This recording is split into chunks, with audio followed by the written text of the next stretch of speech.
Mathilde Alanic, Les roses refleurissent, chapitre 6.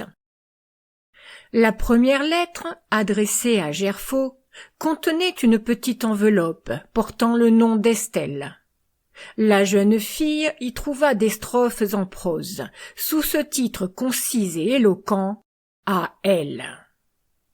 Je t'attendais, blanche sœur de mon âme, depuis si longtemps je rêvais de toi. Avec quelle anxiété je te cherchais sur ma route. Quelquefois, j'ai cru voir rayonner tes yeux purs. J'ai pensé toucher ta main amie, mais trop tard, j'étais détrompée cruellement, si cruellement. Et mon cœur meurtri, profané, n'en pouvait plus d'espérance toujours trahie. Je ne voulais plus croire. Je jurai de ne plus aimer. Le printemps se mourait, flétri par l'âpre brise. Mais je t'ai rencontré. Tu t'es penché vers moi, et à ton sourire, mon cœur défaillant retrouve la tendre foi. Tout s'éclaire, les roses refleurissent. Estelle lut en tremblant cette confession fiévreuse, traversée de cris d'amour. Puis elle tendit le feuillet à Adrien, et tous deux s'embrassèrent, les yeux humides de larmes heureuses. « À personne je ne donnerai plus facilement le nom de frère, » fit le jeune homme. Ils n'en dirent pas davantage, mais l'absent désormais resta entre eux, mêlé à l'intimité du présent et de l'avenir. Et pendant que les moissons blondissaient au soleil, que les lys dressaient des thyrses parfumés, que les merles pillaient à grands cris les cerises rougeoyantes, Estelle croyait découvrir, pour la première fois, les magnificences de l'été et la beauté du monde. Ne naissait-elle pas vraiment à une existence nouvelle, dans un univers rénové? Tout à sa tâche jusque-là, vouée à ses affections inquiètes de fille ou de sœur, elle n'avait pas appelé l'amour comme les jeunes filles désœuvrées. Et voici que son imagination et son cœur ignorant s'éveillaient. Un bonheur inconnu, intense, lui était révélé dans une initiation enivrée. La séparation, loin d'affaiblir le prestige, lui donnait plus de force et d'enveloppement. Les souvenirs sans cesse revécus rejoignaient l'espérance. Et les lettres fréquentes et expansives de Renaud livraient sa pensée et sa vie journalière.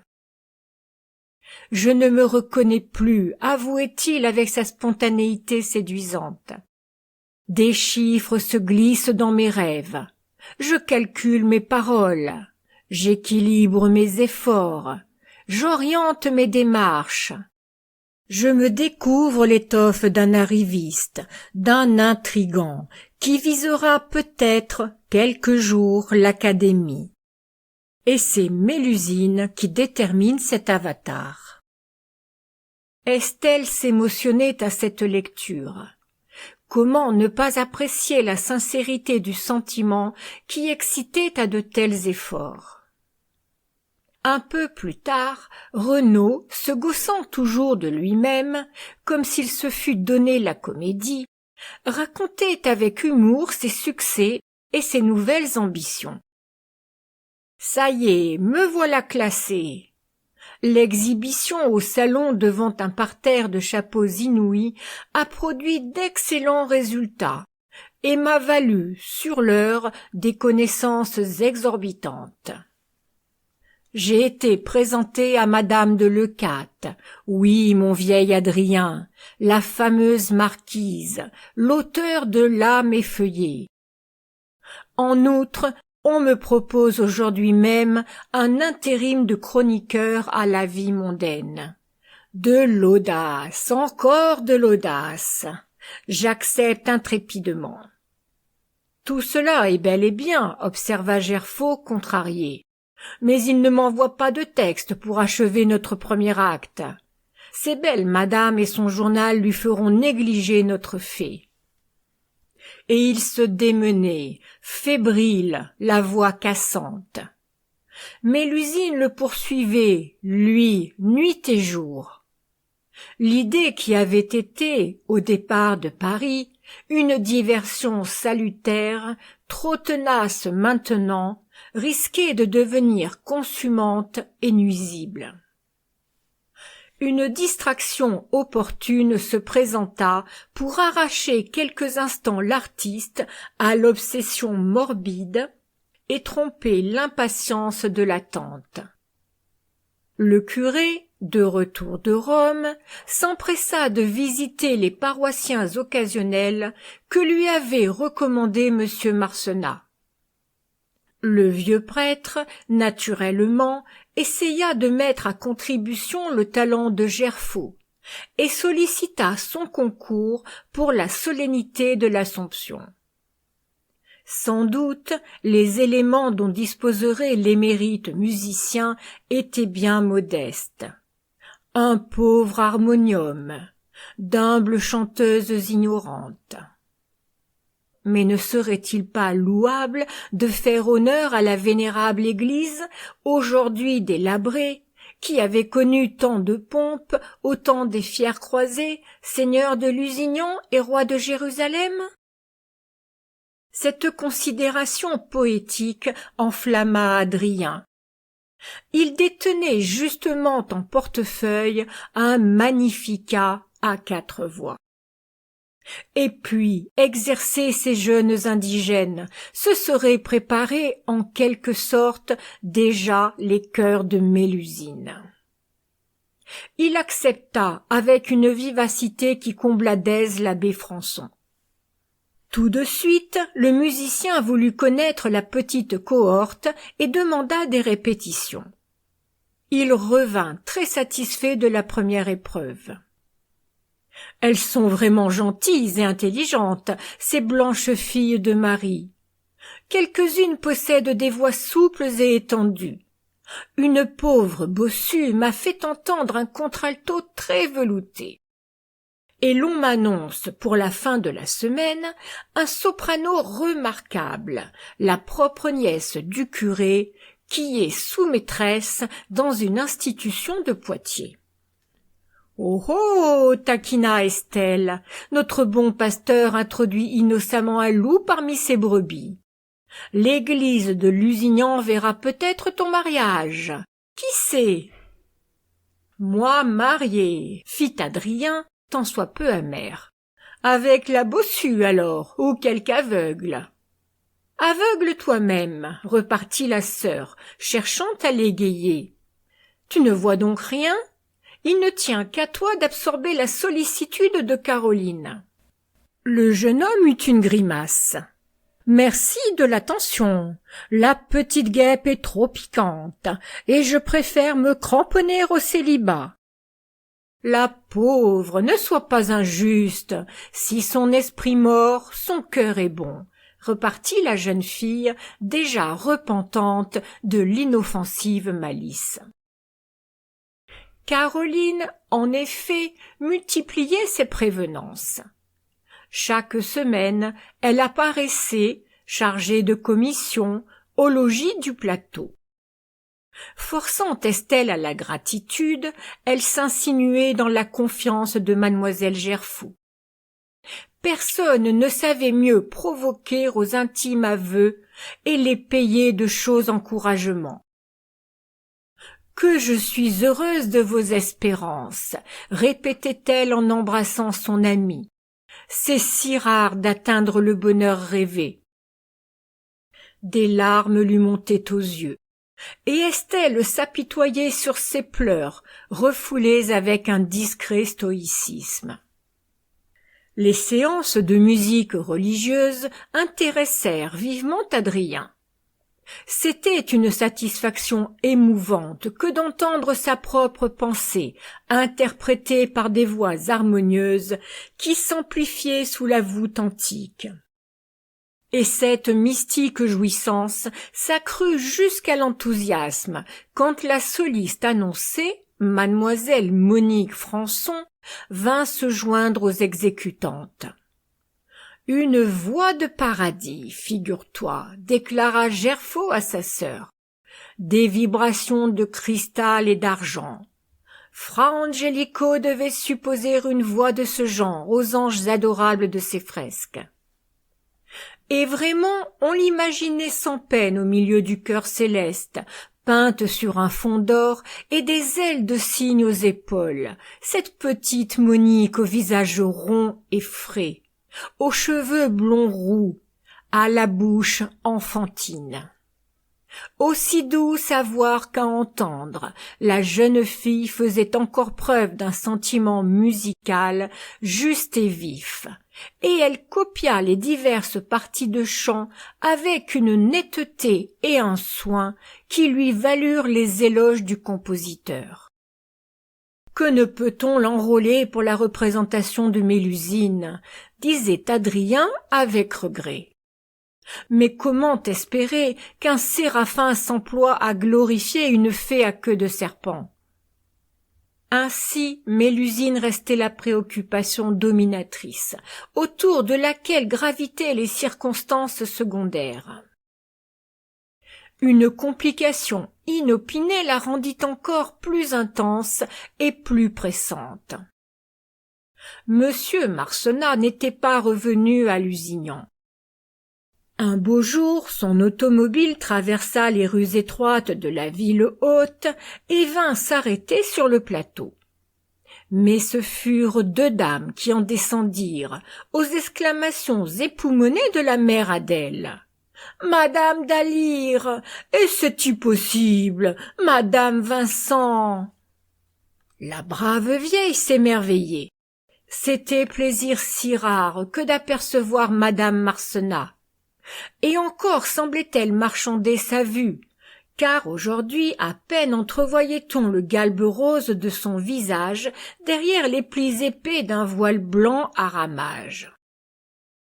Une nécessité fâcheuse contraignait la coquette jeune femme à ses soins de musulmane. Tout son programme d'été se trouvait dérangé par une intempestive éruption qui gâtait son charmant minois. Impossible d'exhiber ses vilains boutons à Biarritz ou à Royan. Mieux valait attendre la guérison en se cloîtrant à la Borde. Mais comment résister à cette solitude si l'on invitait quelques personnes à la partager? Des gens sûrs qui, reconnaissant de l'attention, ne prendraient pas garde au teint endommagé de leur aimable hôtesse.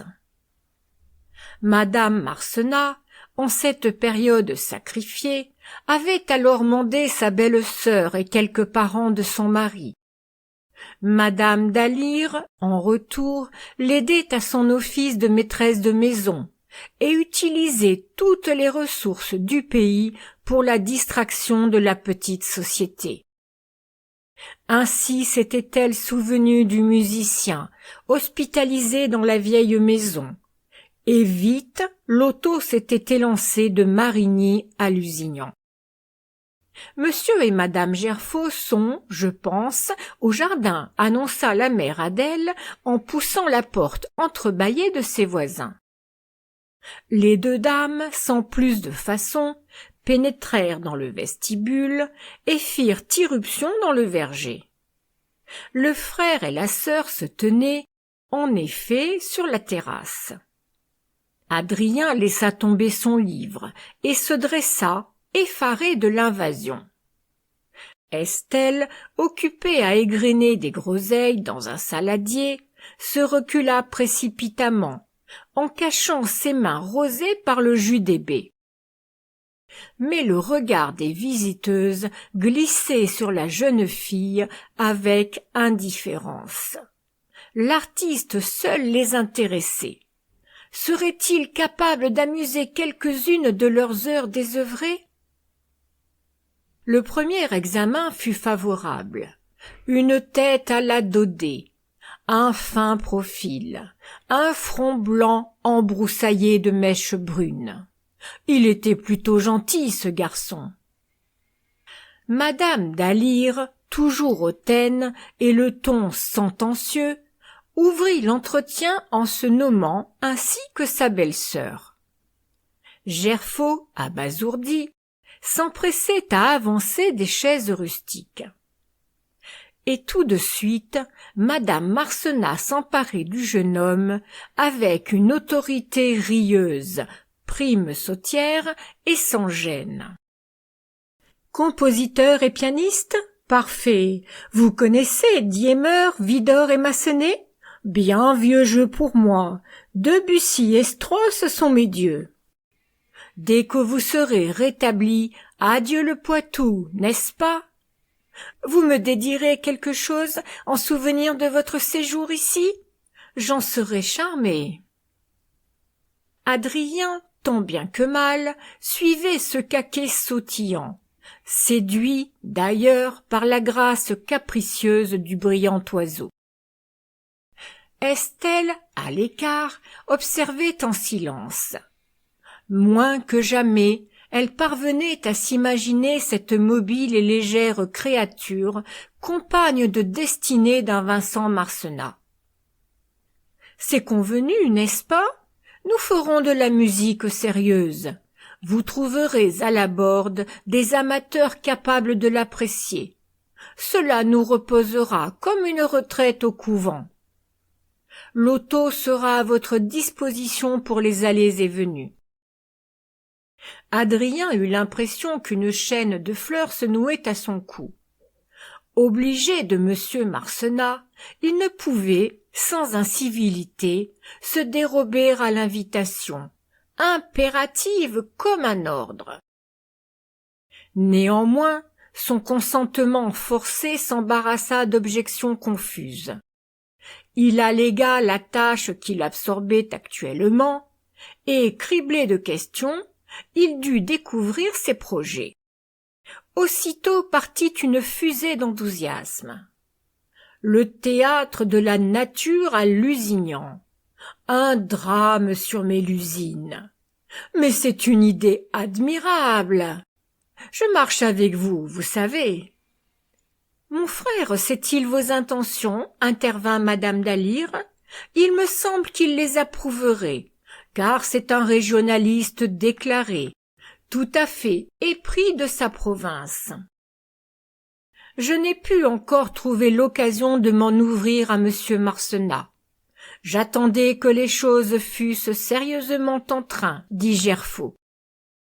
Mais nous allons vous faire une réclame effrénée, déclarait la bouillante jeune femme, piétinant comme une pouliche qui sent la poudre. Je vous amènerai tous les amis de Bordeaux ou de Paris, des tas de journalistes. Ce qui serait vraiment sensationnel, ce qui donnerait une portée extraordinaire à votre tentative, ce serait d'y intéresser la noblesse du pays. Hein? Voyez-vous l'éclat d'une représentation où les châtelains et les châtelaines incarneraient leurs nobles ancêtres? Quel imposant hommage au passé! Je me charge de répandre l'idée. Je consacre mes vacances à votre Mélusine, monsieur Gerfaut. Étourdi, ébloui, le jeune homme se confondait en remerciements. Madame d'Alire, d'un air un peu inquiet, observa. Certainement, l'idée mérite une étude sérieuse. Car, à part le personnage de Mélusine, trop scabreux à tenir pour une femme du monde, je crois que... Madame Marcenat interrompit d'un éclat de rire perlé, et souleva moqueusement ses rondes épaules, dont la chair nacrée transparaissait sous la guimpe d'Irlande. Oh, préjugés antiques et bourgeois! Mais, ma chère Edmée, toute femme de notre monde se ferait honneur de servir la cause de l'art. Estelle, du coin où elle se laissait oublier, vit madame d'Alire rougir et se mordre les lèvres à l'impertinence. Madame Marcenat se retournait, rieuse, vers le compositeur. Au risque d'encourir les blâmes des rigoristes, je me sacrifierai moi-même si le maestro m'en jugeait digne. Allons, monsieur Gerfaut, arrangez-vous pour que l'œuvre soit prête en septembre, alors que les manoirs sont peuplés. Je vous promets une troupe di primo cartello et une assistance de choix. En attendant, à demain. Vous nous jouerez quelque chose de votre partition. Ce sera une primeur. Debout, elle tendait son bras potelé et sa main nue vers le jeune homme, et conclut l'alliance par un vigoureux shake-hand. Ses yeux étincelaient à travers le tulle du voile, qui rendait son sourire plus mystérieux et plus attirant. Avec son torse cambré, dessiné par la robe collante, les jambes serrées dans une gaine étroite, la silhouette onduleuse et fuyante de madame Marcenat rappelait vraiment la forme classique des sirènes. Elle pourrait jouer Mélusine au naturel. Ne dispose-t-elle pas des sortilèges puissants qui mettent les hommes à sa merci? Pensait Estelle, en suivant du regard les deux dames qui montaient le jardin ensoleillé, reconduites par Adrien jusqu'à l'auto. L'artiste revint vers sa sœur, délirant de joie, d'orgueil et de tourbillonnants espoirs. L'aimable femme, quel esprit ouvert et agile, quel jugement prompt! Eh bien, ma petite, Mélusine nous envoie la chance, tu vois. À nous d'en profiter vivement. J'écris à Joncher afin qu'il presse son retour ici. Estelle doucement remarqua. En promettant la journée de demain à madame Marcenat, tu as oublié la répétition à l'église. Adrien, une seconde interloqué, claqua des doigts avec insouciance. Tant pis, tu m'excuseras près du curé et de mademoiselle Monique. Je n'ai pas le temps de le faire moi-même. Que pouvait un séraphin contre une sirène? La jeune fille se tut, vaguement contristée. En cette subite flambée d'ambition, elle pressentait de telles menaces et de si grands risques pour son malade.